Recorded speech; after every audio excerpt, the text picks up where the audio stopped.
Kamusta kabisda kong job seekers at naghanap ng opportunity papunta po dito sa New Zealand. So today po pag-usapan po natin yung top 20 most high in demand jobs po dito sa New Zealand. At nandito po tayo ngayon sa Hamilton Base. Ito po yung pinaka centralized na shopping center po dito sa Hamilton, New Zealand po.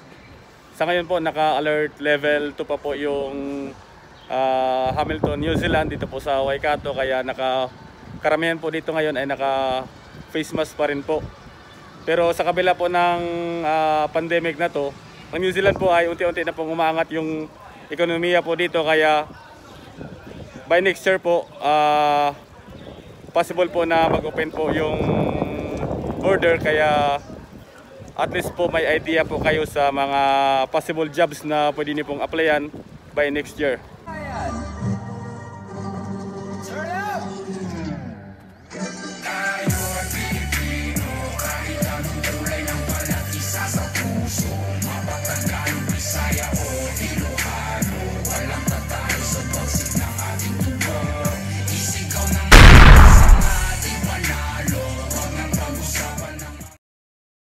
Para sa mga kabisdak nating job seekers dyan at nagja-job hunting, at ano-ano nga ba yung mga high in demand jobs po dito sa New Zealand na pwede niyo pong applyan by next year. So kung kayo po ay nag-aantay ng pag-open ng border, meron po akong update sa aking last video. Kung gusto niyo pong panoodin, paki-click na lang po yung cards po dito sa taas, at meron din po akong link dito sa aking description box dito po sa baba. Pwede niyo pong i-click yung link para mapanood niyo po yung video, para malaman niyo po yung dates ng pagbukas po dito ng border sa New Zealand. At kung bago lang po kayo sa aking channel, please consider subscribing po para ma-update po kayo sa mga latest job opportunities.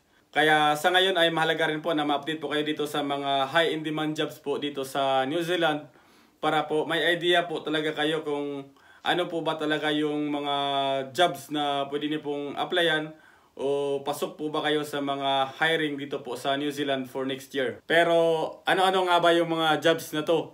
Kaya wag na natin patagalin pa mga kabisdak. Ito na po yung top 20 high in demand jobs po dito sa New Zealand by next year. Itong top 20 in demand jobs po mga kabisdak, ito po from Grab Jobs. Ito po ay recruitment platforms from employers. At number 1 po dito sa ating top 20 list yung nurse. At isi-share ko na rin po sa inyo yung salary range. Ito po ay naka-annual. Ibig sabihin po, ito po ay naka-compute po sa loob ng isang taon na sahod po. Wala pa pong kaltas to ng tax, wala pa pong kaltas ng rent, foods, expenses pa po at ibang utilities. At ang salary range po ng nurse po dito sa New Zealand sa loob po ng isang taon ay 52,000 New Zealand dollars hanggang 80,000 New Zealand dollars per year. At kung i-convert po natin yung kabuang sahod ng nurse dito sa New Zealand, sa loob po ng isang taon ay pumapalo po siya ng 1.7 million pesos po. So yun po yung gross pay po sa loob ng 1 year. At pumapangalawa naman po dito yung administrative assistant. Sa administrative assistant naman po, ang salary range po niya per year ay nag-start po siya ng 47,000 New Zealand dollar hanggang 71,000 New Zealand dollar po. So sa administrative assistant naman po, kung i-convert po natin sa Philippine peso, ang starting salary po ay umabot po siya ng 1.5 million pesos po in a year. At next po sa ating high in demand jobs po dito sa New Zealand, ito po yung child welfare worker po. Ang salary range niya po ay umabot po siya ng 48,000 New Zealand dollar hanggang 66,000 New Zealand dollar po in a year. Kaya kung i-convert naman po natin sa Philippine peso po, umaabot po siya ng 1.5 million pesos po in a year. At next naman po sa ating high in demand jobs po dito sa New Zealand for 2022, ang psychologist. Ang psychologist po ay pumapalo po yung salary range niya po ng 72,000 New Zealand dollar hanggang 103,000 New Zealand dollar per year po. Dito po sa New Zealand, ang psychologist po ay napakaganda po talaga ng sahod po dito, at kung i-convert po talaga natin sa Philippine peso, medyo mataas po talaga ang inaabot ng sahod po dito ng mga psychologist. Nag-start po ang sahod dito ng 2.3 million pesos in a year po. Medyo maganda po talaga at mas mataas ang sahod ng psychologist dito sa New Zealand. Pero imagine niyo lang po, yung amount po na yan, malaki pa rin po talaga ang mababawas sa sahod kasi sobrang laki po talaga ng tax po dito. Dagdag pa po yung mga expenses at utilities. Kaya sobrang malaki rin po talaga ang mababawas pagdating po dito sa cost of living sa New Zealand. At sa ating panglimang high in demand jobs po dito sa New Zealand for 2022, pasok po dito yung machine operator. Kaya kung ikaw po ay ma-experience ngayon sa heavy machinery, ikaw po ay machine operator, may opportunity ka rin po talaga na makapag-apply po ng trabaho po dito sa New Zealand. Kasi pasok po yan sa high in demand jobs po dito sa New Zealand by next year. At ang salary range po ng machine operator, nag-i-start po siya ng 43,000 New Zealand dollar hanggang 64,000 New Zealand dollar per year po. At kung i-convert po natin sa Philippine peso, ito po ay maabot na rin po ng 1.4 million pesos sa loob po ng isang taon. At next po sa ating pang-anim na high in demand jobs po dito sa New Zealand, pasok na pasok po dito yung mga construction workers. At kung i-convert po natin sa Philippine peso po yung kita ng isang construction worker po dito sa New Zealand, umabot po siya ng 1.5 million pesos in a year po. At ang kagandahan po dito sa construction trades ay hindi po talaga kayo mababakante po ng trabaho dito sa New Zealand kasi napakalakas po ng construction and infrastructures dito sa New Zealand po. At ang ating pang-pitong high in demand jobs naman po dito sa New Zealand for 2022, pasok na pasok po dito yung mga plumbers. At ang salary range po ng isang plumber dito sa New Zealand, nag-start po siya ng 56,000 New Zealand dollars hanggang 96,000 New Zealand dollars per year po. At kung i-convert po natin ang sahod ng isang plumber po dito sa New Zealand, nag-start po siya ng 1.8 million pesos in a year po. Kaya shout out po sa ating mga drain layers dyan at mga pipe fitters po. Ito na po yung chance nyo po para makapag-apply at makapagtrabaho po dito sa New Zealand by next year po. At ang pangwalo sa ating top 20 high in demand jobs po dito sa New Zealand, pasok na pasok rin po dito yung mga carpenters. Kaya mayroon po nag-aantay na magandang opportunity po dito sa New Zealand para sa ating mga ma-experience po sa residential, commercial at mga high-rise building po. Kahit po mga mason, basta related po sa carpenter roles, malaki po yung chance nyo po na makapag-work po dito kayo sa New Zealand. At ang salary range naman po ng ating carpenter ay nag-start po siya from 52,000 New Zealand dollars hanggang 77,000 New Zealand dollars per year po.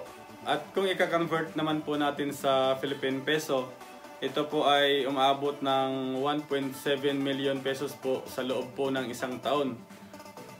Uulitin ko lang po, yung amount po na to, babawasan pa rin po talaga ito ng tax. At ang percentage po ng tax dito ay majority po, dinideduct po yung 23% sa kabuang sahod po.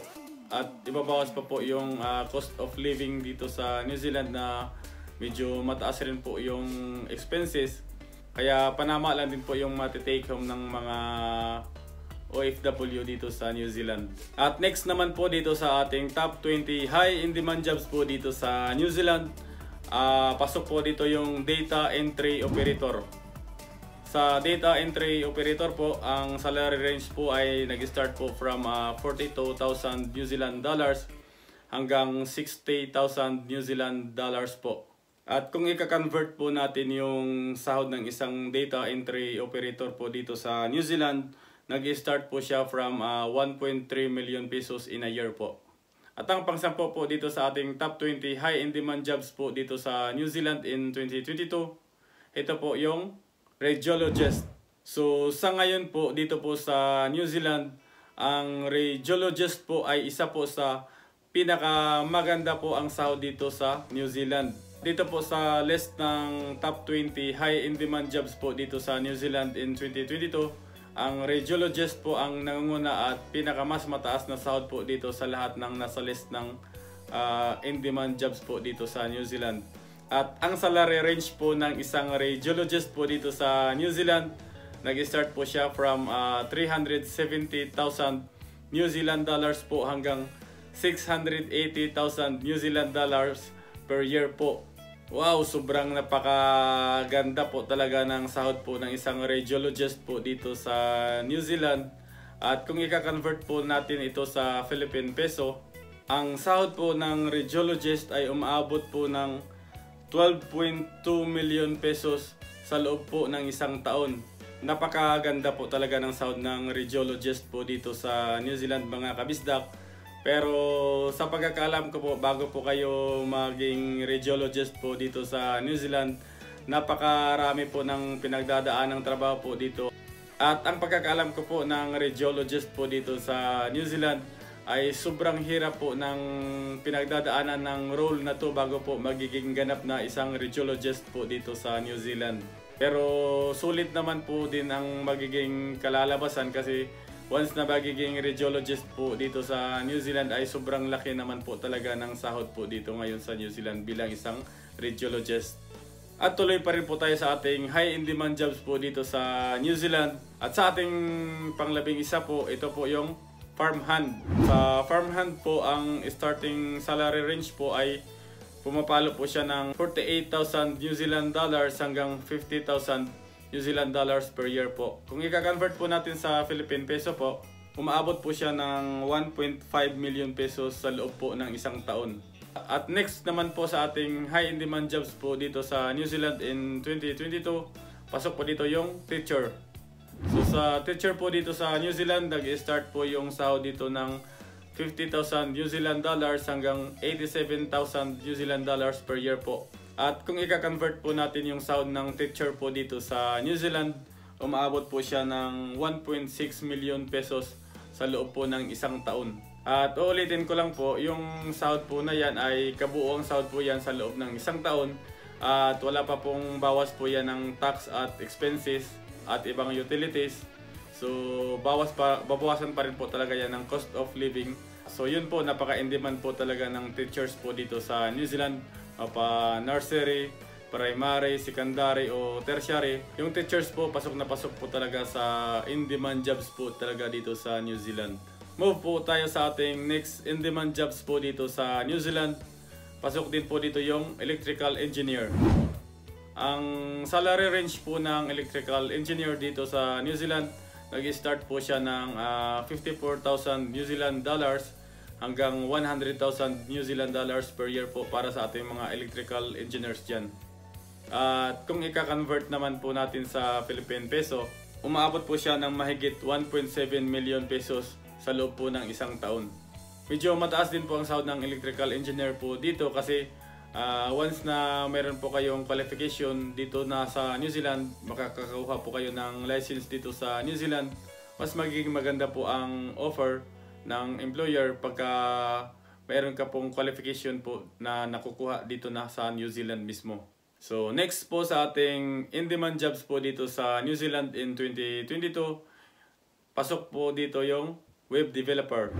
So sa web developer po, ang salary range niyo po ay umabot po ng 52,000 New Zealand dollars hanggang 96,000 New Zealand dollars po. So kung i-convert po natin yung sahod ng isang web developer po dito sa New Zealand, ang salary range po sa loob ng isang taon ay umaabot po ng mahigit 1.7 million pesos po.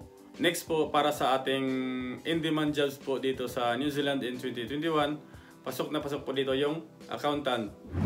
Ang salary range naman po ng accountant dito sa New Zealand, nag-start po siya from 43,000 New Zealand dollars hanggang 81,000 New Zealand dollars per year po. At kung i-convert naman po yung sahod ng isang accountant dito sa New Zealand, nag-start po siya from 1.4 million pesos sa loob po ng isang taon. At next po sa ating in-demand jobs po dito sa New Zealand, pasok na pasok po dito yung sales representative. Ang salary range po ng isang sales representative po dito sa New Zealand, nag-start po siya from 43,000 New Zealand dollars to 73,000 New Zealand dollars per year po. At i-convert naman po natin sa Philippine peso, umaabot po siya ng 1.4 million pesos sa loob po ng isang taon. At ulitin ko lang din po, ang amount po na yan ay wala pa pong deduction ng tax at cost of living po dito sa New Zealand. At next pa rin po sa ating high in demand jobs po dito sa New Zealand, pasok na pasok po dito yung mga retail assistant. So sa retail assistant po, ang salary range po ay nag-start po siya from 45,000 New Zealand dollars hanggang 48,000 New Zealand dollars within a year po. So kung i-convert po natin sa Philippine peso, umaabot pa rin po siya ng 1.4 million pesos sa loob po ng isang taon. Next po, para sa ating pang-18 high in demand jobs po dito sa New Zealand, pasok naman po dito yung digital marketer. So sa digital marketer po, ang salary range niya po ay nag-start po siya from 52,000 New Zealand dollars hanggang 86,000 New Zealand dollars per year po. At kung i-convert po natin siya sa Philippine peso, umaabot din po siya ng mahigit 1.7 million pesos po sa loob ng isang taon. At next pa rin po dito sa ating high in demand jobs po dito sa New Zealand, pasok na pasok po dito yung mga graphic designer at yung mga animator po. Ang sahod po ay nag-start po siya from 62,000 New Zealand dollars hanggang 96,000 New Zealand dollars per year po. So kung i-convert po natin ang sahod ng graphic designer o yung mga animator po dito sa New Zealand, ang sahod po sa Philippine peso po ay maabot po siya ng mahigit 2 million pesos po. So medyo maganda din po talaga ang sahod po dito ng mga graphic designer at mga animator po dito sa New Zealand. At last na pasok sa ating top 20 high in demand jobs po dito sa New Zealand in 2022, ito po yung mga project manager. Ang salary po ng project manager po dito sa New Zealand, nag-start po siya from 70,000 New Zealand dollars hanggang 140,000 New Zealand dollars per year. At kung i-convert po natin yung sahod ng project manager po dito sa New Zealand, umabot po siya ng 2.3 million pesos po. So sobrang laki po ng sahod ng mga project manager po dito sa New Zealand. Kaya sa ating mga kabistak dyan, ini-encourage ko po kayo na i-pursue nyo po yung career po. At least alam nyo na po ngayon yung mga high in demand jobs po dito sa New Zealand. At least may idea po kayo kung ano po yung mga role o mga posisyon na pwede nyo pong applyan para po makapagtrabaho po kayo dito sa New Zealand. Kaya yun po lahat yung pasok po sa ating high in demand jobs po dito sa New Zealand in 2022 next year po. Kaya good luck po sa inyong lahat at yan lamang po sa ngayon. At kung hindi pa po kayo nakapag-subscribe, please consider subscribing po para ma-update po kayo sa aking next video. At abangan nyo na po sa aking next vlog kasi isi-share ko na po sa inyo yung mga job hiring po galing po dito sa employer ng New Zealand at mga recruitment hiring po dyan sa Pinas ngayon. Kaya mga kabisdak, see you on my next video. Zombie apocalypse.